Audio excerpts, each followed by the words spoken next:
அடிக்கடி எனக்கு கருச்சிதைவு ஆகுது, அதே மாதிரி எனக்கு ப்ரெக்னன்சி ஒரு 2 கோடு காமிச்சிருச்சு, ஆனால் அதுக்கப்புறமா வந்து எனக்கு பீரியட்ஸ் ஆகிடுச்சு, இல்லை என்னோடய ஃபேமிலியிலே இந்த மாதிரியான ஒரு ஹிஸ்ட்ரி இருக்குது, நான் வந்து ஆரோக்கியமான முறையில் கருத்தரிக்கணும்னு நினைக்கிறேன்.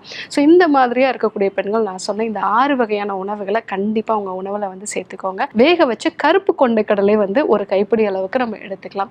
அதே மாதிரி நாட்டுக்கோழி முட்டை வந்து எடுத்துக்கலாம். அசைவம் சாப்பிடாதவங்களா இருந்தீங்க அப்படின்னா பன்னீர் வந்து நம்ம எடுத்துக்கலாம். ஸோ அதே மாதிரி வந்து பச்சைப்பயிறு வந்து வேக வச்சு வந்து எடுத்துக்கலாம். இந்த வகையான உணவுகளை வந்து கண்டிப்பாக அந்த ஓவுலேஷன் நடக்கக்கூடிய 12வது நாள்லேருந்து 18வது நாளுக்குள்ளே நம்ம வந்து ரெகுலராகவே வந்து எடுத்துக்கிறது நல்லது. ஸோ அடுத்ததாக பார்த்தீங்கன்னா நல்ல ஹெல்த்தியான ஃபேட் வந்து நம்ம எடுத்துக்கணும். ஹெல்த்தியான ஃபேட் அப்படின்னா இந்த காலகட்டத்தில் அவகோடோ வந்து ரெகுலராக எடுத்துக்கலாம்.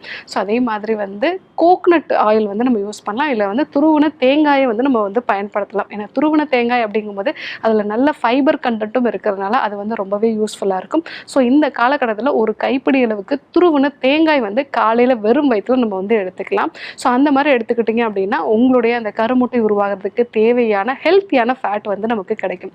இந்த காலகட்டத்தில் நம்ம நல்ல ஃபேட் அப்படிங்கிறது கீயும் வந்து நம்ம எடுத்துக்கலாம். ஒரு டீஸ்பூன் அளவுக்கு நீங்கள் உருக்கின நெய் காலையில் வெறும் வயதில் எடுத்துக்கலாம். யாருக்கெல்லாம் உடம்பு ரொம்ப ஹீட்டாக இருக்குது டாக்டர், ஸோ எனக்கு வந்து ஃபேஸ்லாம் நிறைய பிம்பிள்ஸ் வந்து இருக்குது அப்படின்னு சொல்லக்கூடிய நபர்களுக்கும், செரிமான கோளாறு வந்து இருக்கக்கூடிய நபர்களும் நம்ம கீ வந்து காலையில் வெறும் வயதில் வந்து எடுத்துக்கலாம். நெல்லிக்காய் வந்து எடுத்துக்கலாம். ஸோ நெல்லிக்காய் வந்து நீங்கள் ஜூஸ் மாதிரி வந்து பண்ணி எடுத்துக்கலாம், இல்லை தேனில் ஊற வச்சு நெல்லிக்காய் வந்து எடுத்துக்கலாம்.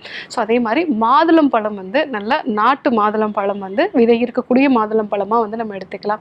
பீட்ரூட் வந்து நம்ம பொரியல் பண்ணி எடுத்துக்கலாம். முருங்கைக்கீரை சூப் மாதிரி வந்து நம்ம எடுத்துக்கலாம். சூரியகாந்தி விதைகள், பூசணி விதைகளில் இந்த ஜிங்க் சத்து நிறையா இருக்குது. அதே மாதிரி கடல் சார்ந்த சின்ன சின்ன மீன்கள்லையும் இந்த ஜிங்க் சத்து வந்து நிறையா இருக்குது. ஸோ அந்த மாதிரியான சின்ன சின்ன மீன்களையும் வந்து நம்ம எடுத்துக்கலாம். டார்க் சாக்லேட்டு ஒரு 10 கிராம் அளவுக்கு நம்ம வந்து எடுத்துக்கலாம். கடைசியாக நீங்கள் தண்ணீர் நிறைய வந்து குடிக்கணும். ஸோ இதுதான் இந்த 6வது முக்கியமான ஒரு அட்வைஸு.